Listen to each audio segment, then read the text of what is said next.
La UNP Guayas recordó el Día del Periodista del Litoral y galardonó a periodistas y comunicadores sociales por cumplir 25, 30 y 35 años de vida profesional, con el propósito de resaltar sus acciones competitivas y éticas, haciendo alusión a su destacado trabajo al servicio de la comunicación social. Durante el evento, el licenciado Sauro Cisneros Lara, presidente de la Unión Nacional de Periodistas Núcleo del Guayas, entregó una placa de reconocimiento al rector de la Universidad de Guayaquil, Francisco Morán Peña, por su aporte al desarrollo académico de la Universidad de Guayaquil. En representación del rector, recibió la placa el doctor Santiago Galindo Mosquera, decano de la Facultad de Filosofía, Letras y Ciencias de la Educación. También se reconoció la destacada labor de docente a la licenciada María Eugenia Rodríguez, presidenta de la Unión Nacional de Educadores del Cantón Guayaquil. Los periodistas y comunicadores sociales homenajeados por sus años de servicios profesionales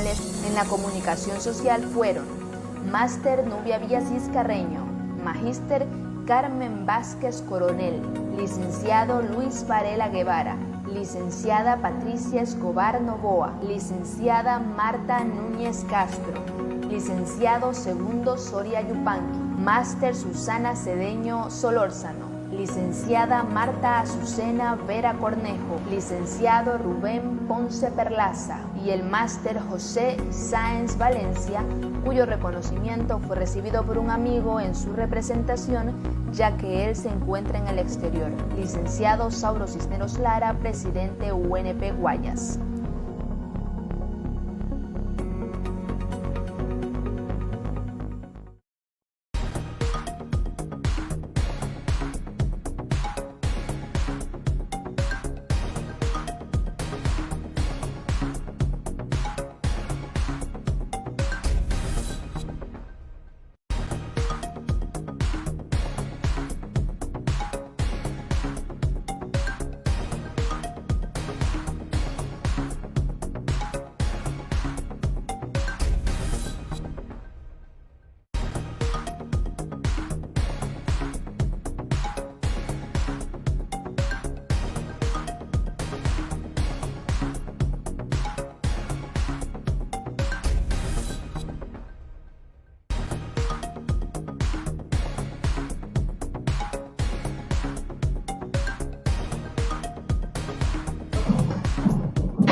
Hola, muy buenos días. Les saluda Kelly Alvear desde la Unión Nacional de Periodistas Núcleo del Guayas. Hoy en su informativo nacional estamos 2 de julio de 2021 y bueno, terminando la semana, les recuerdo que pueden seguirnos en todas nuestras redes sociales que van a estar apareciendo en la parte de abajo de esta transmisión. Compartan y denle like también. No olviden que pueden escribirnos también a nuestro correo electrónico como unpguayas@gmail.com. Comenzamos con las noticias del día de hoy y les informo que por unanimidad la Asamblea archiva el juicio político contra René Ortiz para acelerar el proceso en contra de Pablo Celi. Con el objetivo de avanzar rápidamente con el juicio político contra el contralor Pablo Celi, la Asamblea resolvió archivar el juicio político sobre el exministro de Energía René Ortiz. La sesión 713 del Pleno se realizó por alrededor de 5 horas y terminó cerca de la medianoche del 1 de julio. Con 132 votos afirmativos y de 132 legisladores presentes, la Asamblea aprobó el informe presentado por la Comisión de Fiscalización, el cual recomendaba archivar el proceso de René Ortiz debido a que los plazos para sustentación precluyeron el pasado 28 de mayo. Además, los interpelantes iniciales ya no son parte de la legislatura. La moción fue planteada por asambleísta Luis Almeida del Partido Social Cristiano. Por otra parte, les comento que en julio y agosto los contribuyentes que tengan ingresos mensuales superiores a $934.33 pueden presentar una actualización de sus gastos personales. Los empleados que trabajan en relación de dependencia y que en enero de este año presentaron la proyección de los gastos personales de 2021 para que sean deducidos del impuesto a la renta, pueden actualizar sus datos si su sueldo o egresos han variado. También aplica para aquellos que no presentaron la proyección porque no llegaban a la base imponible, pero que después sus ingresos subieron. El trámite se puede realizar durante los meses de julio y agosto. El Servicio de Rentas Internas SRI explica que el contribuyente que desea actualizar debe entregar una nueva proyección de gastos a su empleador para que se recalcule la retención en su calidad de agente y entregue el detalle al SRI. Por otra parte, les comento que el miedo era la pauta. ¿Cómo operaron los medios para perjudicar a Castillo y beneficiar a Fujimori en las presidenciales de Perú? El docente y sindicalista de izquierda Pedro Castillo sorprendió a propios y extraños cuando el pasado 11 de abril las autoridades electorales de Perú confirmaron que hasta entonces parecía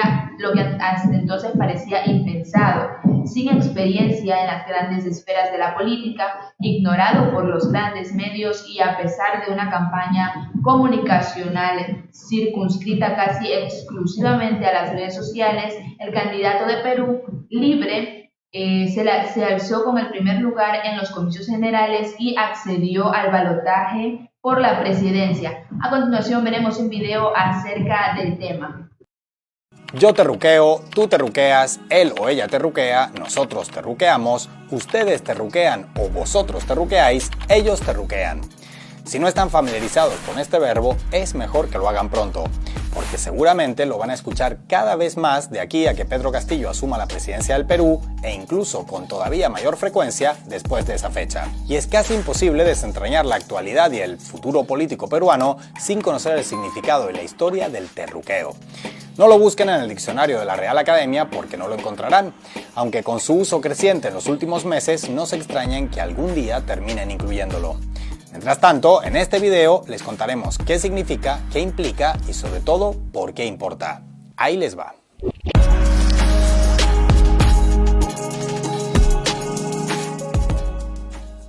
La estrecha victoria de Pedro Castillo, el candidato izquierdista a la presidencia peruana, relanzó el uso de un término que desde los años 80 nunca ha dejado de usarse, pero que ahora disfruta de una especie de revival: terruco. El origen de la palabra está en el conflicto armado que sacudió al Perú durante la llamada época del terrorismo, en el que la violencia desatada por el grupo maoísta Sendero Luminoso y la no menos violenta respuesta desde gobierno y fuerzas armadas degeneró rápidamente en una espiral de sangre. Terruco fue la palabra elegida por los militares para designar a quienes integraban el senderismo o simpatizaban con él.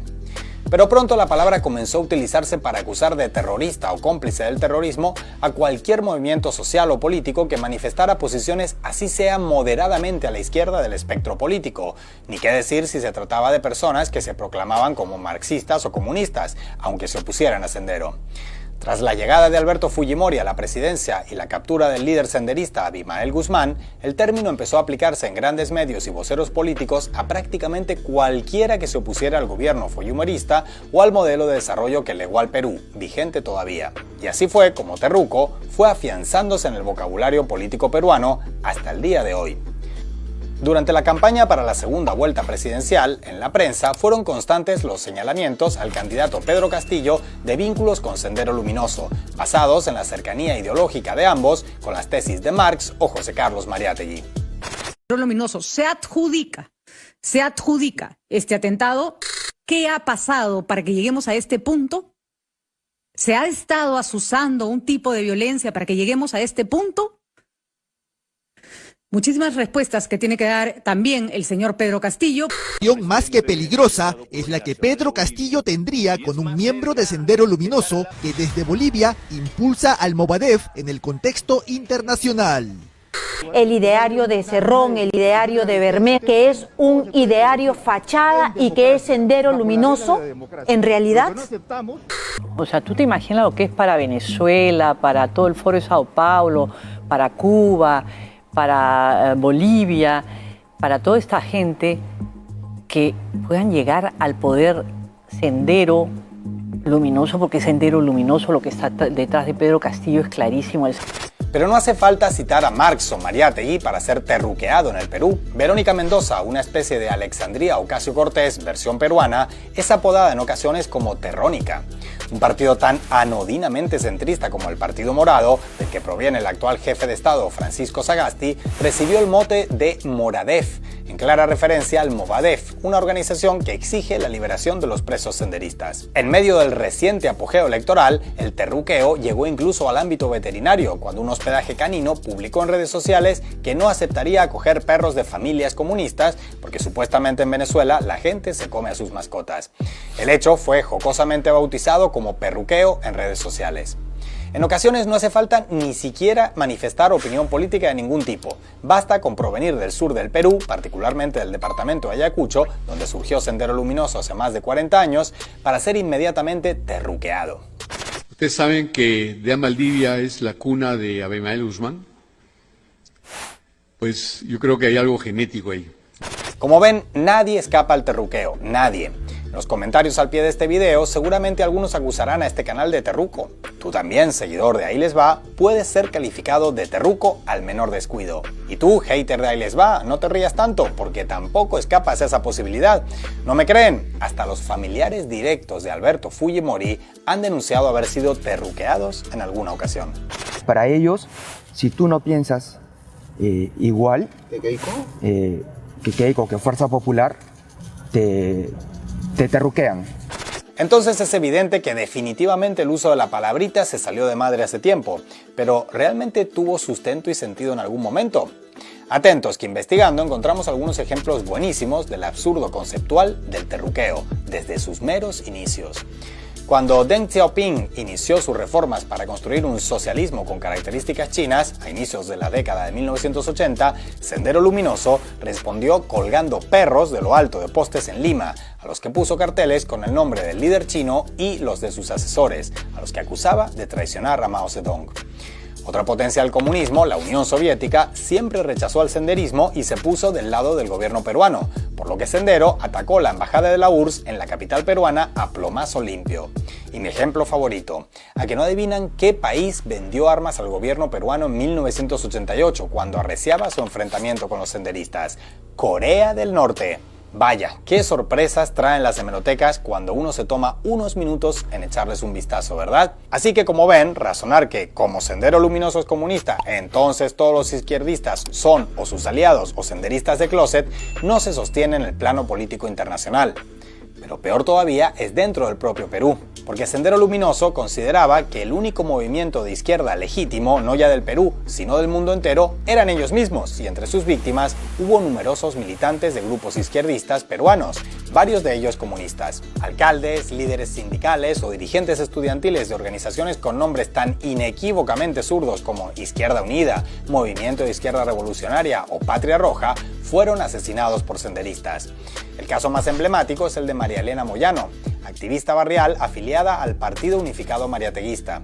Cuando la joven militante se negó a acatar un paro armado de Sendero, fue asesinada a balazos por senderistas en una festividad vecinal, frente a sus 2 hijos pequeños. Instantes después, sus asesinos dinamitaron su cadáver. Este caso es probablemente el más mencionado a la hora de señalar con toda la razón el salvajismo de las acciones de Sendero Luminoso. Pero ahora les hago una pregunta algo provocadora. Después de todo lo que han visto en este video, si María Elena Moyano no hubiera sido asesinada por senderistas y estuviera viva hoy, ¿qué dirían los grandes medios de ella con el perfil social y político que defendía? ¿Creen que en la actualidad se salvaría de ser calificada de terruca? ¿O es que la única forma posible de pedir profundos cambios políticos y sociales en el Perú y no ser acusado de senderista por ello es haber sido asesinado por senderistas? Pero que la práctica del terruqueo no tenga sustento lógico no quiere decir que no tenga utilidad, mucho ojito. Durante todos estos años ha sido utilizada para estigmatizar cualquier voz crítica con el statu quo peruano, desde cualquier postura ideológica que provenga. Y no solo eso, también se ha recurrido a ella para garantizar impunidad a agentes estatales o paraestatales responsables de crímenes y masacres a la altura, o mejor dicho bajeza, de los de Sendero Luminoso. Y si hasta mandatarios como Ollanta Humala, Martín Vizcarra o Francisco Sagasti fueron terruqueados durante su presidencia, con la ya casi confirmada llegada al poder de un jefe de Estado con el perfil político y social de Pedro Castillo, el término promete volverse todavía más cotidiano y hacerse extensivo a todo su gobierno y simpatizantes. Y el problema no es que con todo su derecho millones de peruanos vayan a criticar su mandato u oponerse a medidas que tome su ejecutivo, para nada. Bienvenidas las críticas, todo lo duras que se quieran. Faltaría más. Ese no es el fondo del asunto. El fondo del asunto está en que para que el Perú logre enterrar definitivamente el legado de violencia que sufrió en las últimas 2 décadas del siglo XX, no solo se debe renunciar a la violencia física, sino también a la violencia verbal, que muchas veces es la que la antecede. Y en un momento tan delicado como el que vive el país actualmente, sería un pequeño gran avance para elevar el debate político entre peruanos que el término terruquear nunca llegue a ser recogido por un diccionario.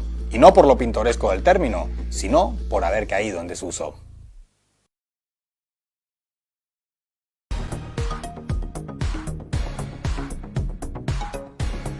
La UNP Guayas recordó el Día del Periodista del Litoral y galardonó a periodistas y comunicadores sociales por cumplir 25, 30 y 35 años de vida profesional, con el propósito de resaltar sus acciones competitivas y éticas, haciendo alusión a su destacado trabajo al servicio de la comunicación social. Durante el evento, el licenciado Sauro Cisneros Lara, presidente de la Unión Nacional de Periodistas Núcleo del Guayas, entregó una placa de reconocimiento al rector de la Universidad de Guayaquil, Francisco Morán Peña, por su aporte al desarrollo académico de la Universidad de Guayaquil. En representación del rector, recibió la placa el doctor Santiago Galindo Mosquera, decano de la Facultad de Filosofía, Letras y Ciencias de la Educación. También se reconoció la destacada labor de docente a la licenciada María Eugenia Rodríguez, presidenta de la Unión Nacional de Educadores del Cantón Guayaquil. Los periodistas y comunicadores sociales homenajeados por sus años de servicios profesionales en la comunicación social fueron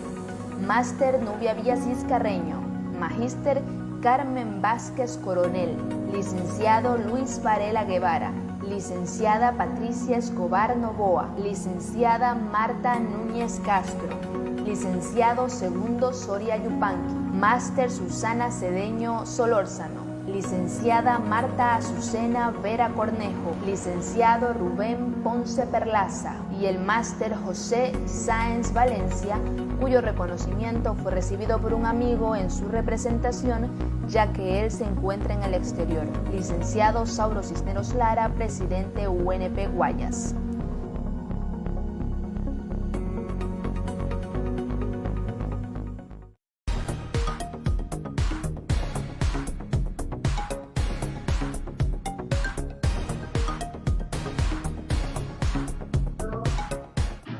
Bien, ya estamos de vuelta aquí en el Informativo Nacional. Son exactamente las 9:55 de la mañana. Y bueno, este es el segundo bloque de noticias.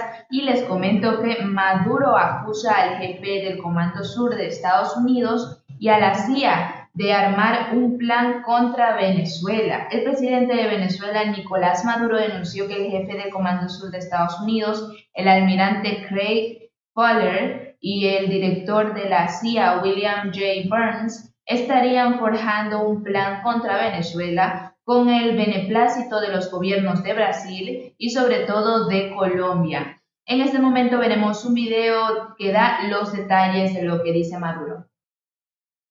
Cuando se produjo el desembarco de un grupo de hombres armados en las costas venezolanas, Guaidó dijo que era una maniobra distractiva de Maduro. Cuando aparecieron militantes opositores reivindicando la acción o entre los arrestados, pasó a calificarla de trampa tendida por el régimen. La dictadura activó un nuevo montaje, un falso positivo, porque querían asesinar y apresar cobardemente a venezolanos que se encontraban en el exilio. Y ahora, cuando su propio asesor de estrategia renunció tras haber alentado el plan en sus inicios, sí, pero no... en fin.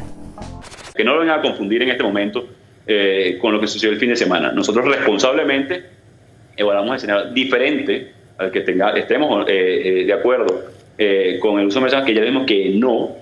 Día tras día, Guaidó ha ido variando su discurso sobre lo sucedido con tantos cambios de idea y de versión que de haber sido su testimonio en un juicio, el jurado no habría tardado ni 2 minutos en deliberar.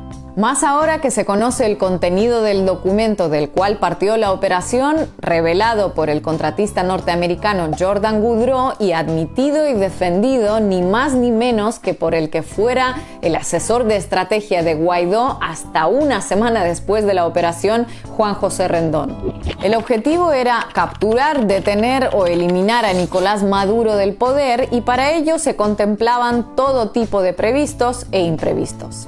En el texto se aprueba el uso de todo tipo de fuerza, inclusive la letal, y de armamento convencional. Para el uso de minas tendrán que pedir permiso, muy considerados.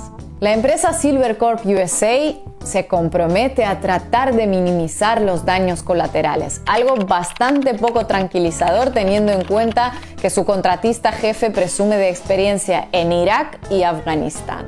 Edificios civiles como viviendas, centros comerciales u hospitales no podrán ser atacados, a menos que en su interior haya elementos hostiles armados. Es decir, no podrán ser atacados a menos que sí. El contrato incluso presenta una cláusula sobre cómo arrestar a representantes religiosos. Cuidado hasta el mínimo detalle, sí señor. Y todo por el módico precio de $212 millones y la posibilidad de mantener ese tipo de operaciones durante un máximo de 1 año y casi 5 meses. Juan José Rendón, reiteramos, asesor de estrategia de Juan Guaidó y firmante del documento, admite que el documento es real, pero no hay que alarmarse por nada porque todo se trataba de una sencilla exploración de alternativas. Está tu firma. Es tu firma, firmaste ese contrato, esto es cierto, ¿no? Sí, fue parte de un acuerdo preliminar que no llegó a hacerse efectivo, pero sí, esa es mi firma. ¿Qué consistía? Bueno, era una exploración para ver la posibilidad de captura y entrega a la justicia de miembros del régimen. Ese era un escenario que se exploró, como es obvio y notorio, pero hubo muchos otros escenarios que no tenían nada que ver con eso que también se exploraron. No reconocen el clamor del pueblo venezolano, aunque sea mínimo por la exploración de alternativas, todas. O sea, ahora la invasión armada de mercenarios extranjeros se llama exploración de alternativas. Como también podría considerarse exploración de alternativas un bombardeo con napalm o el uso de una bomba termonuclear, ya que estamos. En un malabarístico intento de desmarcarse de lo sucedido y al mismo tiempo apaciguar tanto a sus apoyos internacionales institucionalistas como a los militaristas, entonces Guaidó y Rendón optaron por decir que el plan había sido llevado a cabo por patriotas que fueron manipulados en su buena fe. No hubo tal operación fallida. Hubo un empujón a unos jóvenes valientes para que fueran a una misión suicida que ellos los estaban esperando para montar un teatro, culpabilizar al presidente, a nuestra comisión. Es decir, que la intentona no estaba ni bien ni mal, sino que era un plan alocado sin ninguna posibilidad de triunfo, pero noble en sus intenciones. Pero si las negaciones, excusas, tartamudeos, giros de discurso de Juan Guaidó sobre la fracasada incursión militar del pasado 3 de mayo ya dicen mucho, ¿qué queda para el incómodo silencio de sus grandes apoyos internacionales? La noticia pasó de puntillas por la mayoría de grandes medios, casi siempre entre dudas de si realmente habría existido o si realmente era algo importante, y de las grandes vocerías políticas que no pierden la oportunidad de mencionar a Venezuela ni palabra. El Grupo de Lima y la OEA, valga la redundancia, mutis total. Estados Unidos solo mencionó el tema ante preguntas para desvincularse y aclarar que ellos solo realizan incursiones militares exitosas. There was no U.S. government direct involvement in this operation. If we'd have been involved, it would have gone differently. El Grupo de Contacto de la Unión Europea, que presume de ser una especie de tercera vía entre posturas radicales, no mencionó nada tampoco. Apenas un desembarco de mercenarios armados en el país que se supone estamos intentando ayudar. Pensábamos que era algo importante, como Guaidó saltando una valla de la Asamblea Nacional. Finalmente, ante lo poco convincente de los argumentos y a pesar del silencio público, evidentemente las presiones y las contradicciones internas terminaron por aflorar y Juan José Rendón renunció a su cargo como una manera de deslindar a Juan Guaidó de lo sucedido. A día de hoy, su exasesor mantiene que el documento presentado por el contratista es auténtico en toda su extensión, cada artículo, cada cláusula, todas las firmas, inclusive la suya, excepto la de Juan Guaidó. Falsificaron su firma en este documento. Esa, como te dije, no lo es. Así es. Esta no es su firma, la falsificaron entonces. Bueno, vaya a saber cómo llegó ahí y quién lo habrá hecho.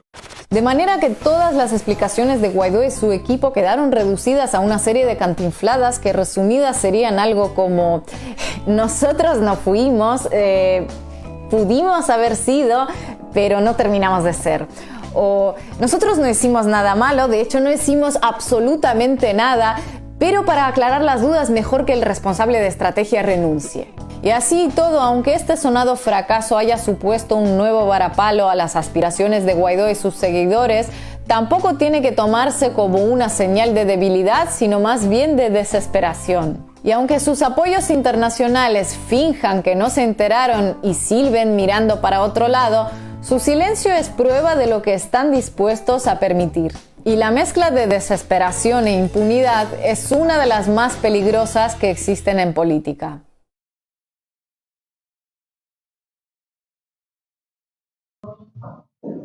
Y bien, continuando con la información de hoy, 2 de julio de 2021, les comento que nos dan un consejo: no pongan sus vidas en manos de coyoteros en Estados Unidos.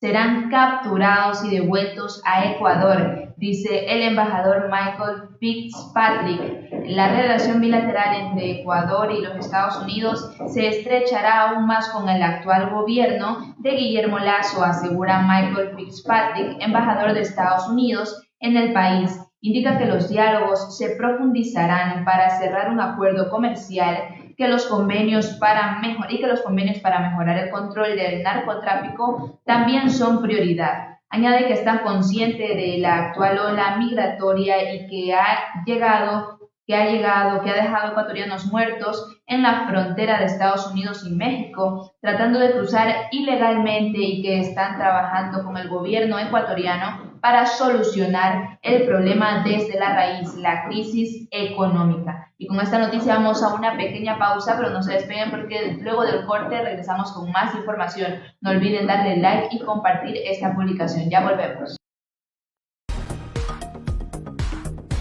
La UNP Guayas recordó el Día del Periodista del Litoral y galardonó a periodistas y comunicadores sociales por cumplir 25, 30 y 35 años de vida profesional, con el propósito de resaltar sus acciones competitivas y éticas, haciendo alusión a su destacado trabajo al servicio de la comunicación social. Durante el evento, el licenciado Sauro Cisneros Lara, presidente de la Unión Nacional de Periodistas Núcleo del Guayas, entregó una placa de reconocimiento al rector de la Universidad de Guayaquil, Francisco Morán Peña, por su aporte al desarrollo académico de la Universidad de Guayaquil. En representación del rector, recibió la placa el doctor Santiago Galindo Mosquera, decano de la Facultad de Filosofía, Letras y Ciencias de la Educación. También se reconoció la destacada labor de docente a la licenciada María Eugenia Rodríguez, presidenta de la Unión Nacional de Educadores del Cantón Guayaquil. Los periodistas y comunicadores sociales homenajeados por sus años de servicios profesionales en la comunicación social fueron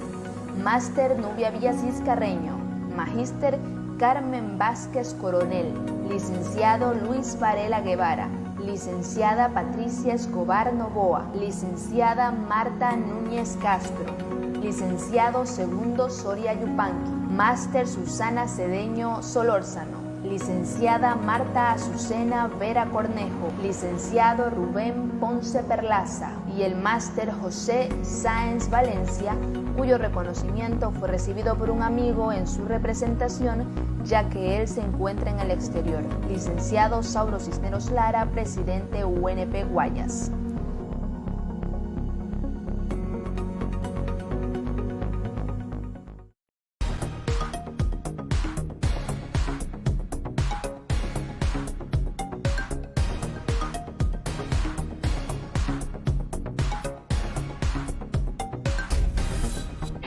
Y bien, ya estamos de vuelta aquí en su informativo nacional desde la Unión Nacional de Periodistas Núcleo del Guayas. Hoy 2 de julio de 2021, fin de semana. Son exactamente las 10:07 de la mañana y les comento que Miguel Ángel Nazareno, líder de Big Money, está llamado a declarar en fiscalía. En Quevedo, provincia de Los Ríos, hay incertidumbre por el destino del dinero entregado a la plataforma de esquema piramidal Big Money, que ofrecía 90% de interés, luego de allanamientos por sospecha del delito de captación ilegal de recursos económicos. La Fiscalía convocó para este viernes a Miguel Ángel Nazareno como parte de la investigación en su contra por un presunto delito de captación ilegal de dinero a través de la supuesta red de inversiones Big Money, que opera fuera del sistema financiero. Según audios difundidos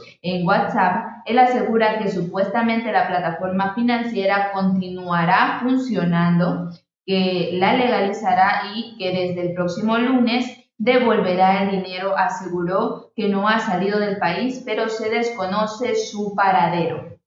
Por otra parte, el TCE ratificó remoción de Jorge Yunda. El Tribunal Contencioso Electoral ratificó la remoción de Jorge Yunda como alcalde de Quito, quien lleva 2 años y 1 mes de gestión después de conocerse el dictamen. Él publicó en sus redes sociales que eso no le impedía continuar en sus funciones al frente de la administración de la ciudad. A continuación, un video en alusión a esta situación.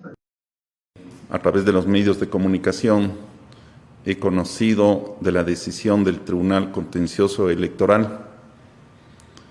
Esperaré a que oficialmente se notifique aquella decisión. Entiendo que, tal como lo han señalado los medios de comunicación, esa decisión se comunicará al Consejo Metropolitano a través de la Secretaría General, una vez que esté ejecutoriada la decisión, y a partir de ese momento oficialmente asumiré la titularidad de la Alcaldía del Distrito Metropolitano de Quito. En ninguna parte se establece que se ha suspendido ningún efecto, ningún procedimiento, ni que se ha dejado sin efecto la decisión del Consejo Metropolitano. Por consiguiente, son 2 cosas totalmente distintas, y la autoridad que ya no es alcalde, que eso hay que tenerlo claro, la decisión de remoción del Consejo ha quedado totalmente firme. Ya no existe ni siquiera un alcalde removido, sino que tenemos un exalcalde. Y esta unidad a la que invoco, de quiteños, de quiteñas, también lo quiero extender a los empleados municipales, que lamentablemente han tenido que soportar una época de inestabilidad. Quiero a ellos también pedirles que nos unamos, que seamos un ejemplo, como ha sido Quito, esa carita de Dios, luz de América, que sea ejemplo para el país de un trabajo honesto, transparente, probo, libre de corrupción.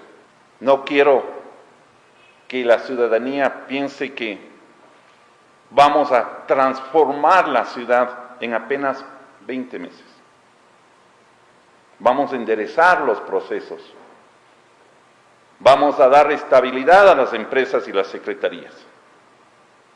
Vamos a trabajar por una reactivación económica, por la seguridad que tanto exige Quito.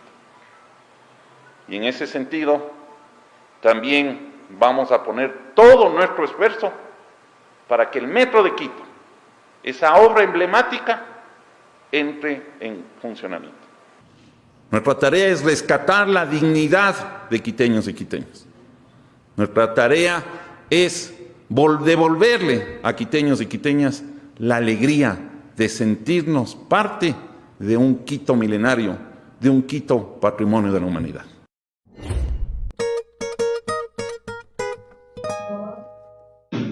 Y bien, ya estamos de vuelta aquí en el Informativo Nacional, y con este último video terminamos las noticias por el día de hoy. Estamos cerrando exactamente a las 10:12 de la mañana, como siempre, cumpliendo de lunes a viernes desde las 9:30 hasta las 10:30 de la mañana, con noticias a nivel local, nacional e internacional. No olviden seguirnos en todas nuestras redes sociales que estarán saliendo en la parte de aquí abajo, pero igual les recuerdo que tenemos Twitter, tenemos Instagram, estamos en YouTube. Vayan a buscarnos en todas nuestras redes sociales para que puedan seguirnos y compartir toda la información con nosotros. Escríbanos a nuestro correo electrónico, estamos como unpguayas@gmail.com. Vayan a UNPGTV a darle me gusta a la página y formar parte de nuestra comunidad. También envíenos una solicitud en nuestro perfil de Facebook como UNP Guayas. Yo soy Kelly Alvear y los espero el día lunes con más información aquí en su informativo nacional. Les deseo que tengan una linda tarde.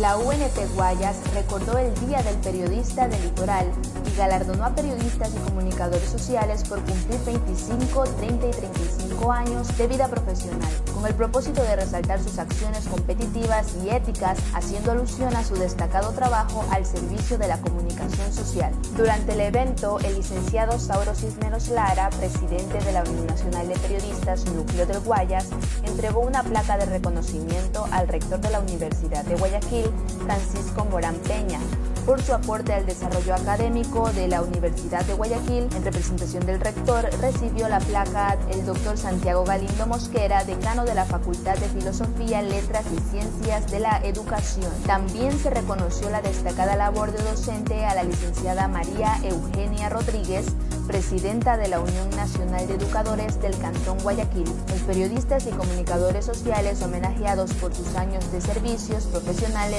en la comunicación social fueron Máster Nubia Villasís Carreño, Magíster Carmen Vázquez Coronel, licenciado Luis Varela Guevara, licenciada Patricia Escobar Novoa, licenciada Marta Núñez Castro, licenciado Segundo Soria Yupanqui, Máster Susana Cedeño Solórzano, licenciada Marta Azucena Vera Cornejo, licenciado Rubén Ponce Perlaza y el máster José Sáenz Valencia, cuyo reconocimiento fue recibido por un amigo en su representación, ya que él se encuentra en el exterior. Licenciado Sauro Cisneros Lara, presidente UNP Guayas.